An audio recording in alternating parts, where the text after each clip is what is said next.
23 de agosto de 2017. Com desfalques, Corinthians enfrenta a Chapecoense, podendo abrir 10 pontos para vice-líder Grêmio. Palmeiras realiza treinamento fechado. Mina, Jailson e Dudu continuam de fora e não enfrentam o São Paulo no próximo domingo. O assunto que domina o noticiário do Tricolor em semana de clássico com o Palmeiras não poderia ser outro. A crise do clube, que mais uma vez está na zona do rebaixamento. Ricardo Oliveira volta a trabalhar no campo e Nilmar se coloca à disposição de Levir Coupe para atuar 90 minutos domingo em Minas, seja como centroavante, seja na ponta. E ainda, os gols no Brasil e na Europa. E tudo sobre as semifinais da Copa do Brasil que acontecem nesta quarta. Olá, muito boa noite. Seja mais do que bem-vindo ao Gazeta Esportiva, que começa falando do líder Corinthians, que daqui a pouquinho, às 7h30, enfrenta a Chapecoense em Santa Catarina.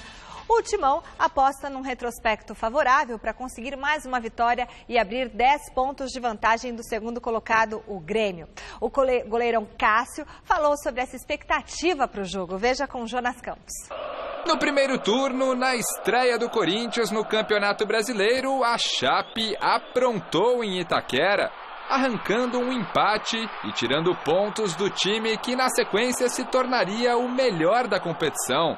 Ele lembra da equipe que é uma equipe bem aguerrida, uma equipe que luta muito, briga, compete até o final. Acredito que vai ser um jogo bem competitivo, de muita luta, muita entrega entre as duas equipes, um jogo muito difícil e acho que essas são as marcas do Chapecoense que a gente lembra, porque também faz bastante tempo, né? Hoje mudou alguns jogadores, mudou o treinador daquela época.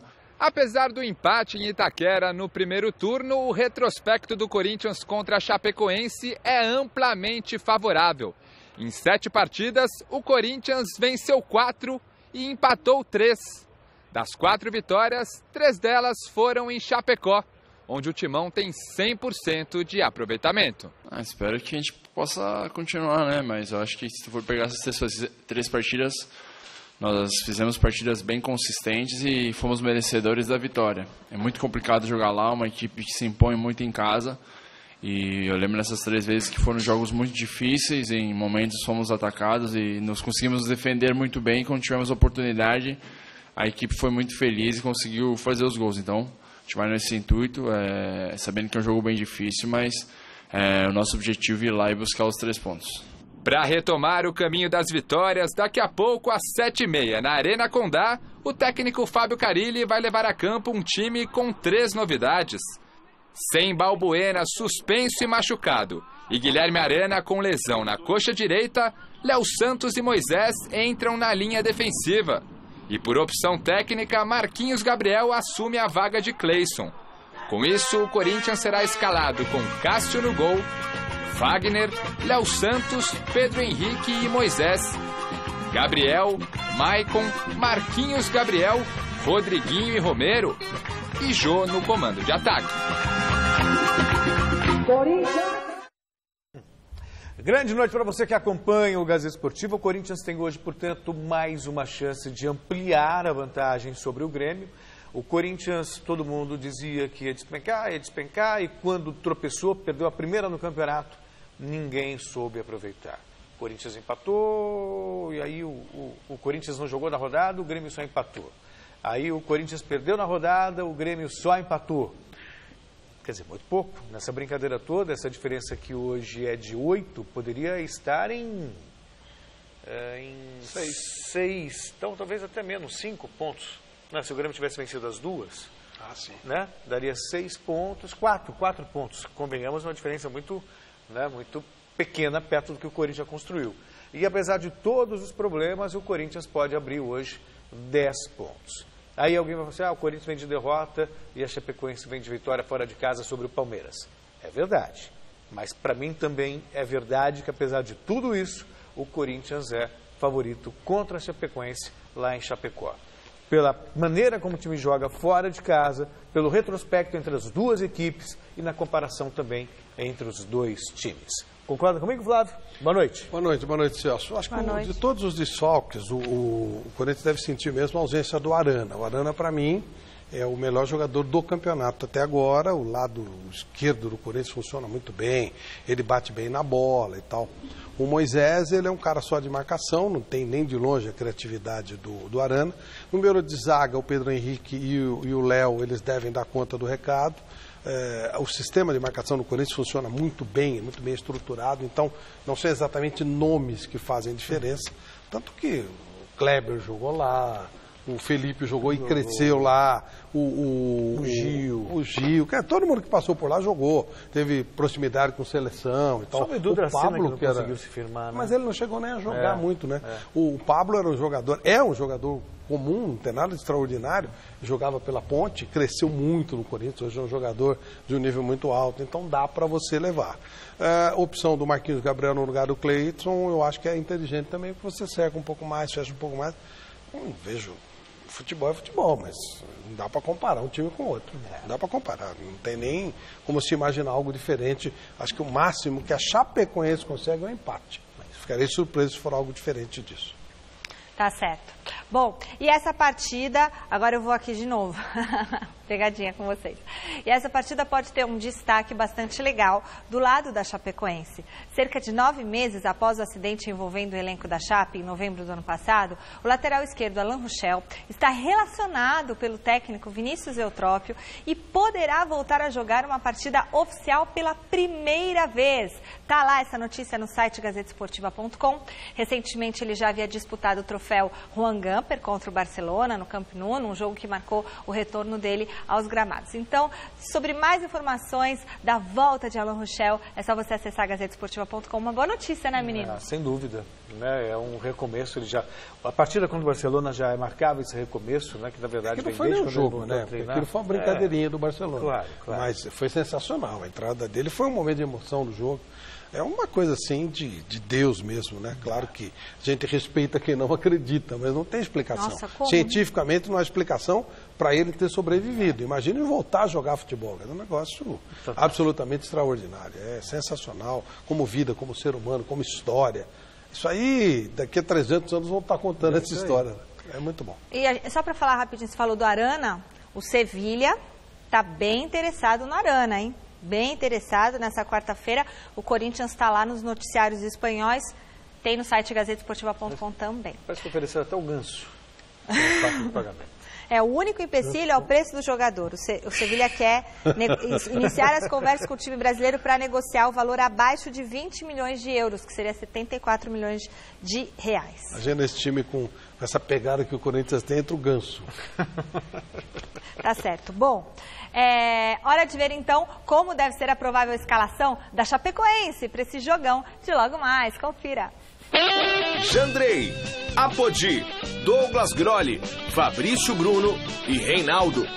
Lucas Marques, Lucas Mineiro, Wellington Paulista, Luiz Antônio e Penija, Túlio de Melo. Técnico, Vinícius Eutrópio. E a enquete de hoje é sobre esse duelo. A gente quer saber o seguinte: qual será o placar, o resultado da partida entre Chape e Coringão? Vitória da Chapecoense? Empate? Ou o Timão leva? Gazetesportiva.com. E aí, Céu? Corinthians. Muito fácil, né? A gente sempre fala 1-0 gol do jogo, gol do Balbuena, mas tem que mudar, né? Hoje, como o Balbuena não joga, não é gol do jogo do Balbuena, é 1-0 gol do jogo. O Arana também não joga? Não, é porque o gol é sempre do jogo do Balbuena. Então, como o Balbuena não joga, dessa vez está mais fácil, 1-0 gol do jogo. Vai, Corinthians! E hoje também é dia dos jogos de volta das semifinais da Copa do Brasil. No Maracanã, duelo aberto para Flamengo e Botafogo após o jogo de ida terminar 0-0. Vamos ver como os dois times chegam para essa decisão.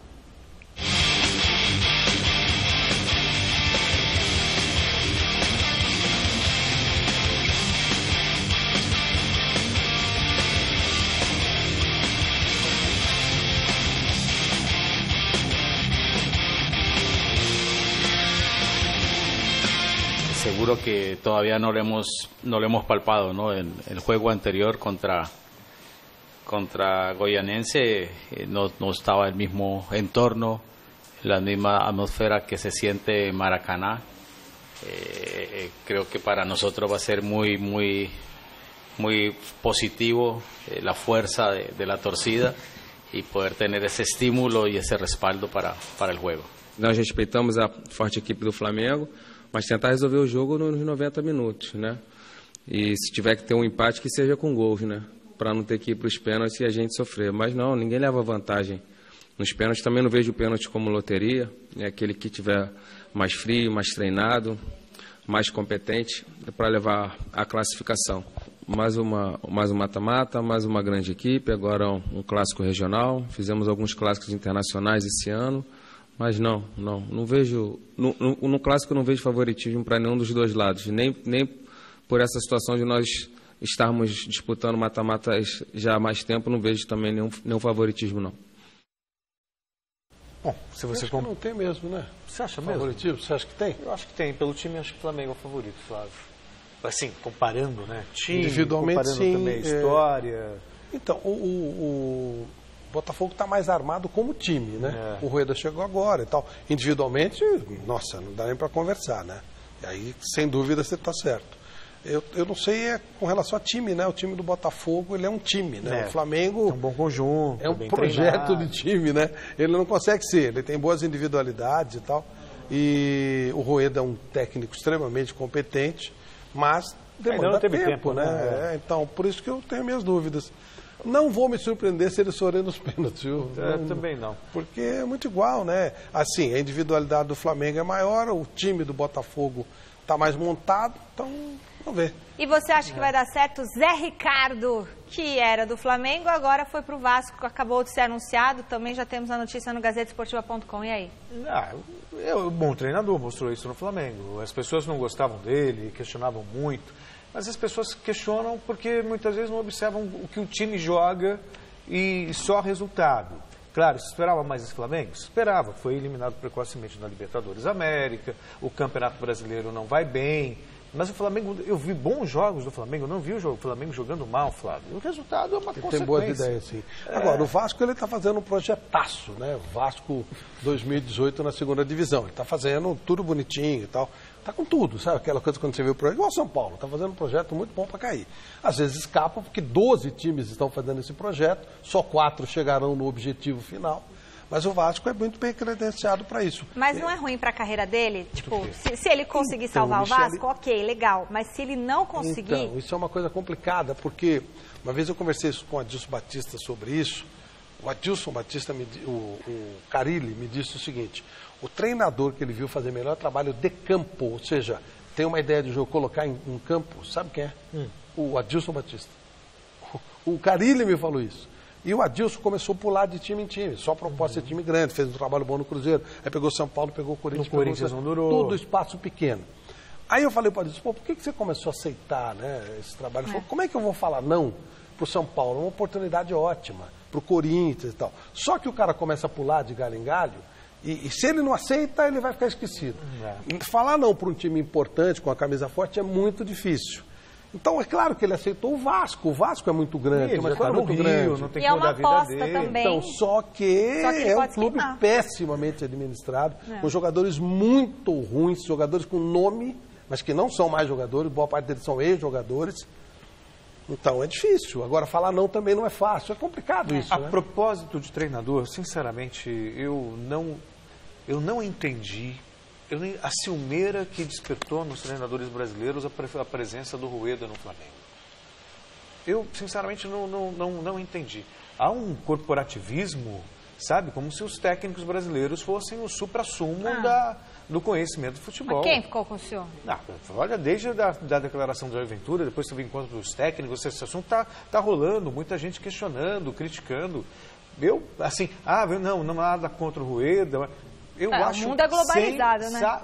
Exatamente isso. Não tem técnico do Brasil vai trabalhar na China, vai trabalhar no Oriente Médio. Só não vai trabalhar na Europa porque não tem a competência para isso. Ou os requisitos básicos para trabalhar no futebol europeu. Então, eu achei assim, eles fizeram, essa reunião foi muito interessante e eles, por exemplo, pleitearam só dois técnicos por ano para as equipes. Eu acho isso perfeito. Porque aí você obriga o clube a ter um projeto, um trabalho.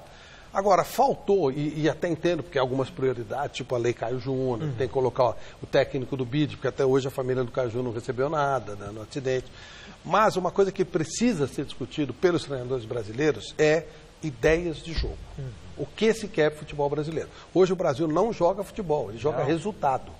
Os jogos, eles são de um nível muito baixo, porque se joga resultado. Tanto que você as equipes que estão levando o melhor no Campeonato Brasileiro são as equipes que têm menos posse de bola, por exemplo. Então, porque você não sabe o que fazer com ela. Então, você dá a bola para o outro e joga no contra-ataque. Você não tem um projeto de jogo. A gente trabalha... E a culpa não é só dos treinadores, é legítima defesa. O cara tem que sobreviver. Se ele tentar alguma coisa e não funcionar, ele é demitido rapidamente. É isso que acontece. Ele precisa do resultado para se segurar. O Rogério tentou fazer alguma coisa diferente... Não teve jeito. O Zé Ricardo, a ideia era sempre essa. Então, prioriza-se muito o resultado. O Santos está jogando de maneira horrível e ninguém mexe com o Levir, e não quero que mexa, não é isso? Eu estou dizendo. Então, o técnico faz o quê? Não, está jogando de maneira horrível, mas está 13 jogos sem perder. Por isso. Né? Então, mas é o resultado. Também, aí é o copo meio cheio, meio vazio, mas também não vence a 4 jogos. Não, mas aí é que está. Ele está priorizando o resultado. Ele, tá falando, ele não teve tempo de treinar. Só que é uma coisa que não atrai público. Você precisa ter o jogo, você precisa conversar sobre o jogo, sabe? Criar algumas ideias. Para isso você precisa de tempo para estabelecer. Então, quer dizer, no momento que você tem uma ideia de se privar, de obrigar os clubes a terem menos treinadores, o que eu acho excelente, o Tite falou, eu prefiro isso do que ter tanto prestígio para um treinador de seleção. Ele falou, pode até ganhar menos, mas que se coloque melhor a situação. Então, esse tipo de discussão eu gostaria muito de ver dessas pessoas que estão lá, que têm competência para isso. O triste é ter que obrigar, né? Deveria ser um preceito. Mas se você esperar alguma coisa da CBF e dos dirigentes, é muito... amador seria se eles não tivessem interesses e quase sempre escusos. Mas, na verdade, teria que ser gente que conhece futebol, que não é o caso dos cartolas do Brasil. Não há interesse nenhum de gente competente lá. Bom, no Mineirão, o Cruzeiro precisa vencer o Grêmio para chegar à final da Copa do Brasil e os dois times projetam um grande jogo em Belo Horizonte.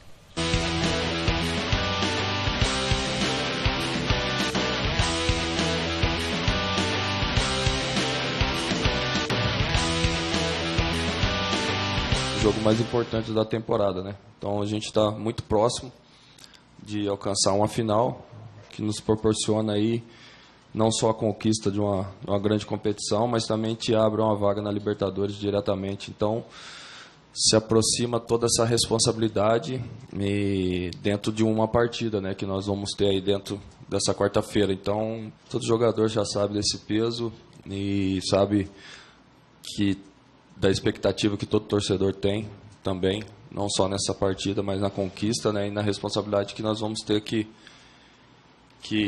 assumir e, dentro de campo, colocar em prática em um bom futebol para suprir todas essas expectativas. São 90 minutos, a mais que nós temos. Todo mundo queria estar no lugar do Grêmio, é o Grêmio que está lá, junto com o Cruzeiro. Então, aquilo que eu falei, tem tudo para ser e vai ser uma grande partida de mais de 90 minutos, onde o Grêmio está preparado. Está preparado para jogar e buscar a classificação. Se a gente vai conseguir a classificação ou não, aí são outros detalhes. Nós chegamos, não chegamos, jogando de uma forma, vamos continuar jogando dessa forma aí e continuar jogando, tentando jogar o futebol que a gente vem jogando para conseguir o objetivo. Tudo bem, Copa do Brasil é importante, vale vaga na Libertadores América, mas essa história de abandonar o Campeonato Brasileiro por causa do Copa do Brasil, Celso, eu não consigo engolir. Para mim é uma grande desculpa, para um fracasso que parece iminente. Eu acho que você vai concordar. Por acaso, meu filho trabalha com futebol. Sim. Então a gente só fala de futebol quase o tempo inteiro. Ele tem uma tese muito interessante. Por que é que os times priorizam o mata-mata? Por uma razão simples. No mata-mata, você cai. E todo mundo percebe. Você é eliminado do mata-mata. No ponto corrido, você também cai. Você é eliminado. Mas ninguém percebe. Você é eliminado aos poucos. Então é uma maneira de você enganar a torcida, a cartola, porque aí você não deixa a sua cabeça a prêmio. Então você prioriza o mata-mata e você vai deixando, você prioriza o mata-mata, porque você não pode cair, chama muita atenção, faz aquele barulho todo. No ponto corrido você vai caindo aos poucos, fica imperceptível. Não, mas tem uma chance ainda. Então é imperceptível. Aí você tem a Libertadores, você tem sempre uma desculpa. Então é isso, você prioriza. De novo, é a legítima defesa do treinador, que sabe que se ele não tiver resultado, não importa que ele jogue feio, que ele dê pontapé, isso não interessa para os incompetentes que dirigem o nosso futebol. Não importa que você não atrai público, não importa que as audiências de televisão caem, nada. Eles querem o resultado. Então, o que os caras fazem? Como você não cai de uma vez no ponto corrido, você prioriza o jogo onde está todo mundo vendo. É uma boa tese, eu acho que é por aí mesmo o negócio. Agora, eles estão meio desatualizados, né? O mundo hoje está globalizado, você vê campeonato europeu. Você não viu os grandes clubes abrindo mão de campeonato nacional? Mas lá uma filosofia e ainda brigam por título da Liga dos Campeões, sim, mas lá uma filosofia da Liga Europa, mas você também... das próprias Copas nacionais. Mas é difícil você ver alguém ser demitido no meio da competição. Sim. Porque sim. existe uma filosofia de jogo a ser seguida, o treinador é pensado naquela filosofia, ele está cumprindo a filosofia do clube. Porque o argumento, eu acho que ele eu entendo isso que você está falando, concordo com você, mas eu acho que o argumento é muito pobre.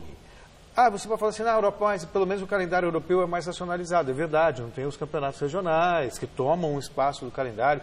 Mas ainda assim, você vê os clubes apostando em tudo.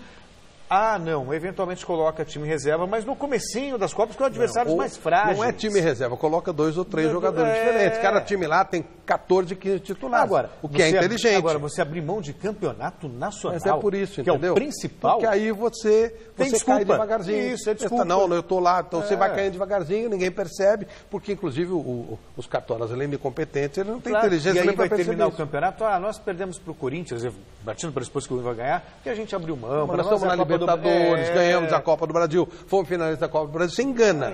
Então você abre mão disso. Você precisa enganar para se preservar no cargo. Exatamente. É isso. E você pega a inteligência dos cartolas, né, entre aspas, e aí você faz isso. É o que acontece. Muito bem. Acompanhe o Gazeta Esportiva nas redes sociais. Hoje a gente fez um direto da redação do site gazetesportiva.com, trazendo as últimas notícias do site. Você pode conferir, pode estar sempre acompanhando isso no Facebook do site Gazeta Esportiva. Tem lá Facebook, você escreve Gazeta Esportiva, curta a nossa página, fica ligadinho com a gente. Quero mandar 3 beijinhos para o Fernando Inácio São Paulino, para o Robério Flamenguista e para o José Nascimento, também São Paulino. Eles trabalham lá no posto de gasolina lá da minha gloriosa Moca. Beijo, meninos. Michele, posso dar um recadinho hoje? Claro. O dia 7 de setembro, aqui no Teatro Gazeta. Feriado. É feriado por causa disso. Tá, por causa disso que você vai falar. É lógico. Nós vamos fazer um stand-up. Vampeta, César Sampaio, eu e o meu filho, que eu me referi, o Bruno Prado, contando histórias de futebol. Mas é só risada o tempo inteiro. Histórias, aquelas maluquíssimas. As do César Sampaio, maneirinhas. As do Vampeta, aquelas pesadas. Envolvendo nomes do jogador, dando nome. Vai dar fulano nome. Fez isso, fulano fez aquilo. Vai chamar 2 Santos e 2 nem tanto. O Santos, o Bruno e o César Sampaio. E você vão e o contar Vampeta? as historinhas maneiras. E Vampeta e eu contando. Na verdade, eles é que vão contar, a gente só vai acionar. Tá. Vai ser aqui no Teatro Gazeta, dia 7 de setembro, a partir das 9 da noite. Quem puder compareça, vai dar muita risada. Tem hora para começar, não tem hora para acabar, porque vai ser... Então, peraí, 7 de setembro, que horas? Às 9 da noite. 9 da noite, gente. Vai ser muito bom. Tio, você que curte muito futebol, tem que vir, tá bom? E vai ouvir histórias daqueles nossos. Sabe aquele cara, não sei o que, tem histórias, olha, impagáveis. A gente não consegue acabar ensaio de tanta risada. É muito bom. É muito eles bom. ainda nem acabaram o roteiro, gente, que eles tem tanta história que eles nem sabem quais escolher aí. Bom, e o volante Elias pode estar de malas prontas para deixar o Atlético Mineiro no final da temporada. Pois é, e sabe qual seria o destino do atleta? Um lugar que ele tem bastante familiaridade. A ideia do staff do Elias é voltar ou para o Coringão ou para o Flamengo, onde o Elias teve aí sucesso, né, virou ídolo nos 2 times, e assim ele apresentaria um bom futebol para ganhar visibilidade junto aí de quem? De Tite, técnico da seleção brasileira. Apesar da intenção agradar corintianos e flamenguistas, é bom deixar claro que ainda não existe nenhuma conversinha formal sobre uma possível transferência para esses clubes aí, né? O Elias já tem 32 anos, tem contrato firmado com o Atlético até 2020, e aí? Seria uma boa para ele deixar o Galo na próxima temporada? Agora a pergunta, o Corinthians teria que desembolsar ou ele iria, tipo, emprestado? Bom, aí não sei, depende da negociação. Teria que ter um investimento, obviamente, porque tem contrato com o Atlético até 2020. E o salário deve ser alto. Mas a questão é que o Elias, eu sempre fui fã do futebol do Elias. Eu também, mas eu acho que... Destacou na Ponte Preta, no Macaquinho do Flávio, depois foi pro Corinthians. Começou no Juventus, bem, na verdade, né? Isso. Palmeiras, depois Juventus. Mas é que ele destacou na Ponte e depois no Corinthians. Foi pro Corinthians. Daí foi para a Europa, não deu certo no Atlético de Madrid, não deu certo no Sporting. Voltou pro Corinthians, voltou pro Flamengo, aí sim tem uma passagem muito boa. Voltou para a Europa, não deu certo no Corinthians, também aí ele já estava mais apagado. Aliás, desde a passagem dele pelo Corinthians, ele não consegue apresentar um bom futebol, não. Então, isso já faz uns 2 anos que o Elias está devendo, né? Ele criou um nome muito grande, mas por enquanto está jogando só com o nome. O futebol não está à altura do nome que ele merecidamente conquistou. Então hoje, por exemplo, já que você falou de Corinthians e Flamengo, que é a notícia que corre, ele não seria titular nem no Flamengo e nem no Corinthians. Mas é melhor o Corinthians porque tem um time. Sim. Eu tô sendo muito cri-cri com esse negócio, porque nós temos que parar de separar aquela conversa de boteco. O meu lateral é melhor que o teu, o meu zagueiro é melhor que o teu. Isso não resolve. Se você não tiver... Desde 2008 é um marco. Sim. Guardiola, o jogo coletivo. Enquanto você não tiver um jogo coletivo entrosado, você não funciona. Tanto que o Corinthians troca peças e não muda... E qualquer um joga. Você vê os jogadores do Corinthians, não tem nenhum que... exceção feita do Arana aqui, eu acho, um jogador acima da média, o resto são jogadores médios. E alguns ruins. Tipo o Romero. O Romero é um jogador fraco. E joga você muito. Consegue jogar. Então, isso, no esquema, joga muito. Então, seria muito bom por Elias jogar nesse esquema. Lembra do Audax? Funcionava todo mundo no time do Audax? Quem funcionou fora depois? O Tietê o ano passado só. Então, o resto, ninguém funcionou. 2 jogos movimentaram ontem o Campeonato Brasileiro da Série B. América Mineiro e Criciúma jogaram na Arena Independência e 0-0 foi o resultado. Rio Grande do Sul, Brasil de Pelotas venceu o Goiás por 2-1. Veja os gols. No estádio Bento Freitas, a equipe visitante tratou de mexer no placar aos 29 minutos. Da entrada na área, Carlos Eduardo acertou o canto e fez 1-0 o Goiás. A resposta do time de Pelotas aconteceu 8 minutos depois. O goleiro Marcelo Rangel saiu mal numa disputa de bola e Marcinho aproveitou para deixar tudo igual. Na volta do intervalo veio a virada. Novamente Marcelo Rangel não se deu bem e quem ficou com a sobra desta vez foi Rafinha. 2-1 para o Brasil de Pelotas, que soma agora 30 pontos na 10ª posição. O Goiás está em 15º com 25 pontos. E o dia 23 de agosto está marcado na história do basquete brasileiro. Há 30 anos, a seleção masculina conquistou um dos maiores feitos de sua história ao vencer o Pan-Americano sobre a seleção dos Estados Unidos, e tudo isso na casa dos adversários. A final do Pan daquele ano aconteceu em Indianápolis e, liderados por ele, Oscar Schmidt, o Mão Santa, a seleção brasileira bateu os norte-americanos, que é aquele Dream Team, por um improvável placar de 120-115, faturando a medalha de ouro e quebrando uma invencibilidade de 34 partidas da principal potência do basquete mundial. O site gazetesportiva.com fez uma super reportagem especial do Marcelo Bazejo e da Camila Bontempo, contando muitos detalhes dessa vitória épica. Tem direito, tem vídeos dos campeões, tem o detalhe dessa campanha vitoriosa, as curiosidades desse título. Tá muito legal. Eu recomendo para você entrar lá no site gazetesportiva.com e conferir esse material todo especial. E, inclusive, tem as fotos, né, de 30 anos atrás, do jornal Gazeta Esportiva, mostrando como que foi toda a repercussão dessa vitória. Parabéns, Marcelo Bazejo, Camila Bontempo, trabalho impecável, reportagem especial, gazetesportiva.com. Está chegando a hora, domingo tem Choque Rei na Casa do Verdão, no Allianz Parque. De um lado, aqui, o São Paulo, precisando da vitória para tentar sair da zona do rebaixamento. Do outro, o Palmeiras, que com um elenco milionário acumulou alguns fracassos na temporada, entre eles eliminação precoce na Libertadores. O Gazeta Esportiva fez um balanço do atual momento das equipes na temporada. Confira.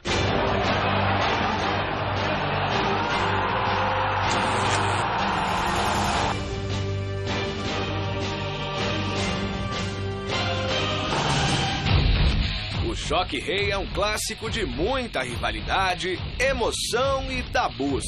O Palmeiras não vence no Morumbi desde 2002. No entanto, essa partida não vai sair tão cedo na memória dos torcedores graças ao golaço de Alex.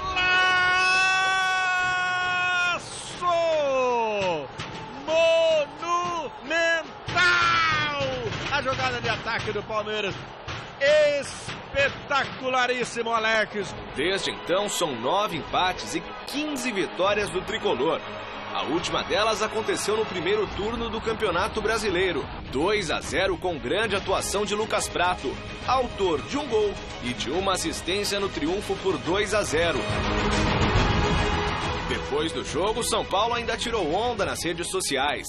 Colocou uma valsa para embalar os lances do clássico em referência às tradicionais festas de 15 anos. Eles ganharam, a gente tem que aguentar, igual quando eles vêm aqui, eles tomam 4, 3 gols de cobertura, tem que aguentar, fazer o quê? Mas é bola pra frente, vai ter o jogo de volta ainda, né? Daqui 2, 3 meses tem um jogo de volta. Ele sabe que jogar aqui no nosso estádio é muito difícil. E o jogo de volta entre Palmeiras e São Paulo acontece no próximo domingo, com mais um tabu em campo. Dos 4 clássicos realizados no Allianz Parque, os donos da casa venceram os 4, com direito a goleadas implacáveis por 13, 4-0 e golaços por cobertura.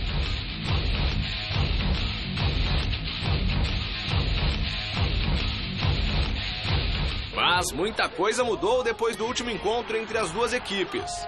O São Paulo não engrenou e acumulou uma série de maus resultados que levaram o time à zona de rebaixamento no Campeonato Brasileiro e à queda do técnico Rogério Ceni. Dorival Júnior assumiu o comando do tricolor, Hernanes voltou ao clube e o São Paulo começou a esboçar uma reação, mas ainda está longe do que o torcedor espera. Já o Palmeiras também passou por momentos de turbulência, como a polêmica saída de Felipe Melo e a eliminação na Copa Libertadores, passando da euforia e otimismo do início da temporada para a desconfiança com o atual momento vivido pelo clube. O clássico entre o Verdão mais poderoso do futebol brasileiro e o Jason do Morumbi no próximo final de semana pode ser um divisor de águas para as duas equipes. Quem vencer o Choque Rei vai ganhar moral para terminar bem a temporada. E quem perder vai ter de se cuidar para não mergulhar na crise. Quem vai vencer? São Paulo? Palmeiras? Empate? Façam suas apostas.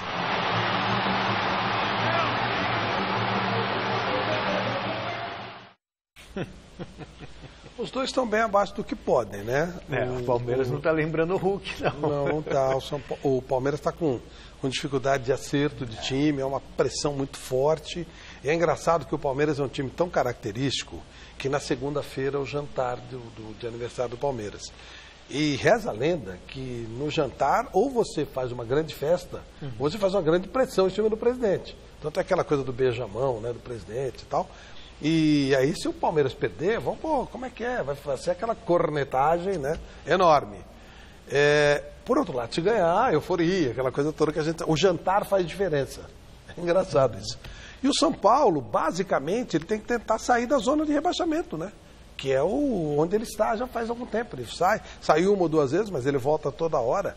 Então, é realmente um jogo de desespero para os dois, né? Porque se o Palmeiras perder, eu não sei o tamanho da crise. Eu não sei se ficarão as mesmas peças na segunda-feira lá, até por causa do jantar. Sim. E no São Paulo, se ele perder, dependendo do que acontecer nos outros jogos, ele vai ficar mais ainda lá embaixo, na zona do rebaixamento. Então, complexo esse jogo. E o empate não é bom para ninguém. Não, com certeza não.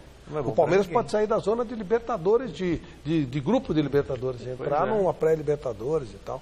E o São Paulo, se empatar, muito provavelmente não sairá da zona de rebaixamento. Os dois precisam da vitória, a verdade é essa. Se os dois perderem é péssimo, Eu vou fazer um apelo aqui dramático aos dois. Empatar é péssimo. Um apelo dramático. Os dois morrem abraçados. Meninos, já que vocês vão todos se concentrar, vai ter pré-eleição, vão se vestir, vai ter torcida, vai vender ingresso, joguem futebol, por favor. E acho que o Lucas Prato vai jogar. Deve jogar, que é legal, é bem melhor que o Gilberto. Por favor, meninos, joguem futebol, tá? É um apelo que eu faço, porque tem horas que a gente vê jogos desses dois times e você tenta identificar o que eles estão jogando e alguma coisa até assemelhada a futebol. Mas não façam o transgênico, façam o jogo, meu futebol de verdade. Tenta jogar, e aí, por quem favor. está em casa, né, que fica só se ligando no Campeonato Brasileiro, pode estar pensando assim, nossa, como Flávio tá azedo, nossa, como o Celso é chato. Pelo contrário. Mas olha, vou dar só alguns dados. Palmeiras eliminado pelo Barcelona de Guayaquil. Era favorito para ganhar o Campeonato Brasileiro. Atlético Mineiro, eliminado pelo Jorge Wilstermann, da Bolívia. Chapecoense foi jogar com o Barcelona, Chapecoense em plena atividade, no pico da temporada. O Barcelona recomeçando uma temporada. 5-0. Aí o homem fala assim, o Santos foi, na mesma circunstância, tomou de 8. Então, são números que mostram que o futebol brasileiro aqui, existe um equilíbrio muito grande entre as equipes, isso não se discute, isso dá até uma certa emoção para o campeonato, se bem que o Corinthians está disparado aí no torneio. Mas está cheio de 1-0 contra a equipe, ele perdeu a vitória. Agora, ou seja, é inadmissível. Do ponto de vista técnico, é muito baixo. Mas é isso que eu estou pedindo, que se jogue futebol. Porque aí o cara sai daqui, ele vai jogar lá fora, você pega individualmente um jogador, o cara vai lá e voa. Então ele pode, se ele pode fazer, faça. Mas faz tempo também que não voa, né, Flávio? Mas o último brasileiro melhor do mundo. Não, melhor do mundo não, mas 2008, mas você 2007. tem o Neymar, que é indiscutível. Quase 10 anos, hein? Você tem o Daniel Alves, que é indiscutível. Você vê a seleção brasileira, tem boas peças. 9. Tem muita gente que cresce muito. O Ederson aparece lá. 2005. O problema todo é que aqui no Brasil está se priorizando muito o resultado. Eu entendo os treinadores. É claro. É sobrevivência. Se ele não ganhar, manda embora. Então, mas se não mudar isso, nós vamos perder público. A criança não vai gostar disso. Por quê? Quem é que veio aqui e promoveu o futebol ofensivo? Osório, se preferir. Isso. Por quê? Porque ele não tem compromisso com ninguém. Se mandaram embora, mandou embora, acabou. Mas ele fez aquilo que ele acredita. Ele veio de fora e tentou fazer. E não adianta. E ainda se recebeu uma mensagenzinha pelo WhatsApp. Olha, nós não fazemos muito isso aqui, rodízio. Se você vê, você citou o São Paulo. O São Paulo vendeu 24 jogadores e contratou 18. No meio da temporada. Então, quer dizer, os times estão sempre em montagem, remontagem. Essa matéria vai entrar amanhã no site. Vai entrar? Vai entrar. Olha só. Os times, eles estão se remontando. O Bruno falou isso na rádio, Fátima Rogério comentou com a gente. E aí você vê depois o diretor de São Paulo, no caso do Pilão, se vangloriando disso. São Paulo vende porque não tem que vender. Não, mas que venda, faz a jornada certa, a janela certa e vende no começo da temporada e depois tem time. Eu fico imaginando aquelas pessoas que faziam álbuns de figurinha. Aliás, quando eu era criança, eu empacotava figurinha para levantar algum dinheirinho. Tá? Era um bom empacotadoria de figurinha. Hoje não tem como fazer álbum, porque muda depois de 3 dias. Não tem um jogo de abertura do campeonato, termina o campeonato regional, aquela coisa horrorosa, aí já começa no meio, de qualquer jeito. É um negócio muito feio. Você vê na Premier League, eles começam um mês antes a lançar os melhores vídeos dos grandes times. Aquilo, cara. Aí, quando tá ruim o jogo, o time tá mal, tipo assim, o São Paulo tá numa fase ruim, a própria Premier League se incumbe de mandar vídeos mostrando quem é o São Paulo, esse time já ganhou isso, já ganhou aquilo, dá moral, levanta, mostra como é. Aqui, a CBF é inútil, não serve para nada. O São Paulo está lá caído, ele que se vire. O Palmeiras caiu na Libertadores, no dia seguinte já tem um vídeo mostrando a história do Palmeiras, as conquistas. Aqui nada, cada um se vira. Uma pena, né? Aliás, o Palmeiras está perto do aniversário, né? Teremos matéria especial, galeria. Legal. Hora de falar do São Paulo, que apresentou mais um reforço para a sequência da temporada. Trata-se do zagueiro Bruno Alves. Por outro lado, o zagueiro Lucão acertou a transferência para o Gil Vicente e vai disputar a segunda divisão no Campeonato Português. Já o técnico Dorival Júnior segue preparando a equipe para esse duelo contra o Verdão. Reportagem de Adriano Dolfi. Treinamento em campo reduzido. São Paulo que começa a tomar forma para o clássico com a volta de Prato no ataque, sob os olhares de Wellington Nem, que passou por cirurgia na perna direita. Dorival Júnior ganhou ainda um reforço. O zagueiro Bruno Alves, que treinou e já está à disposição. Jogador de 26 anos, ex-figueirense, assinou contrato até dezembro de 2020. O que me fez escolher o São Paulo é que o São Paulo é um gigante do futebol brasileiro e mundial, né? Eu tinha algumas sondagens de clube de Série A e quando o São Paulo despertou interesse, eu não pensei nem duas vezes.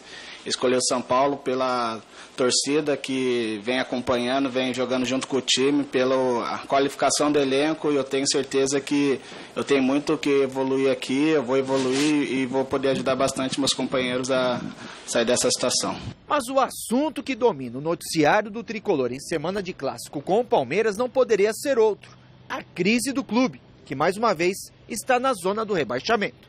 O clube, que nunca foi rebaixado no Campeonato Brasileiro, ficou entre os 4 piores em 11 rodadas disputadas até agora. Para mim seria um desgosto muito grande passar por essa frustração na minha carreira, ainda mais no clube que eu amo de coração. Então, pode ter certeza que, se depender não só de mim, como de todos os jogadores, como eu venho vendo a cada dia de treinamento, a cada dia que a gente entra dentro do CT, a gente entra para trabalhar sério, se dedicando, tentando sair o quanto antes dessa situação. Então pode ter certeza que não vai faltar empenho, vontade de cada um dos jogadores, e a gente vai sair o quanto antes dessa situação. No domingo, o Tricolor fará o 5º jogo no Allianz Parque. Os números não são animadores: 4 jogos e 4 derrotas.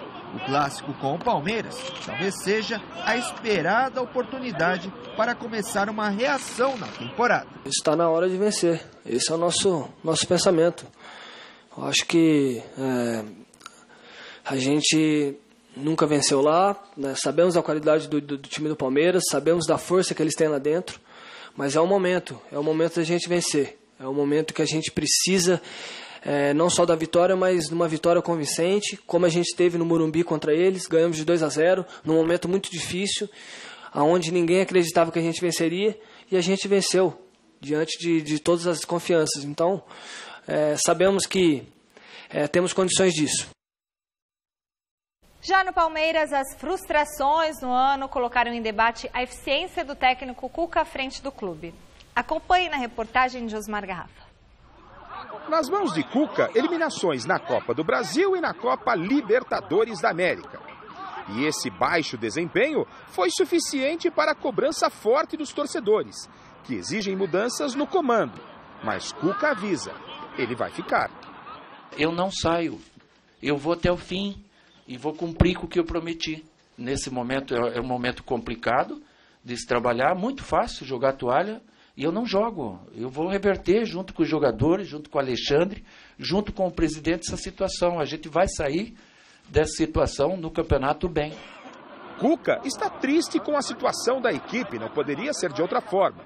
Mas não fale que ele anda desanimado. Se falar, o clima pode esquentar. Se eu estivesse do teu lado, você ia ver uma no teu baço aqui. Lógico que não, é brincadeira. Lógico que não, eu fico triste de perder, eu não quero perder, mas uma coisa que a vida me ensinou é perder, porque é da derrota que você consegue tirar lições para a vitória. Agora, eu fico triste com a derrota, mas jamais, o dia que eu estiver desanimado, eu digo, não dá mais, eu estou desanimado. Cuca está animado, confirmado no cargo e também com um objetivo bem definido do que o Palmeiras ainda quer nesse campeonato brasileiro. E acreditem, não é o título.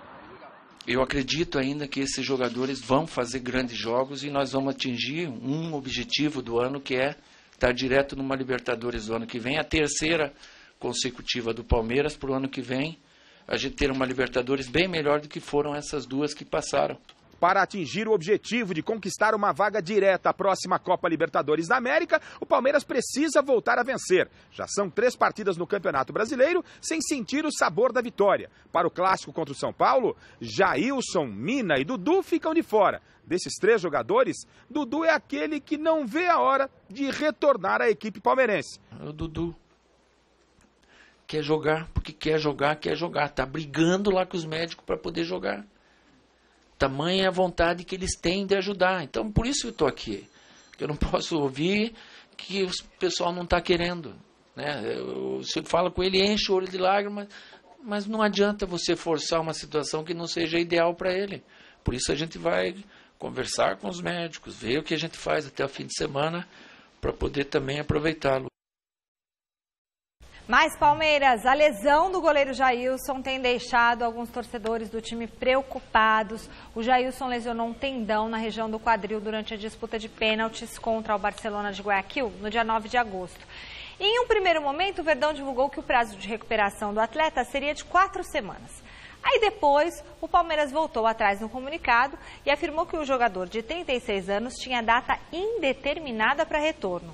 A mensagem foi mal interpretada por parte da torcida palestrina, que imaginou que o goleiro pudesse ser obrigado a se aposentar, o que não irá acontecer. Nesta quarta, através de uma mensagem nas redes sociais, o próprio Jailson tratou de tranquilizar a torcida. Ele gravou um vídeo, está lá no gazetesportiva.com, dizendo que ele está bem, que ele já está fazendo a recuperação na academia e que em breve ele estará de volta. E ele é um grande goleiro, né? Bela notícia, né? Porque o prazo não está num bom momento. Não, mas independentemente disso, né? O cara... A carreira super dele, profissional, né? Um cara bacana, teve um grande ano. Não, é boa notícia, vai se recuperar sim, tranquilo.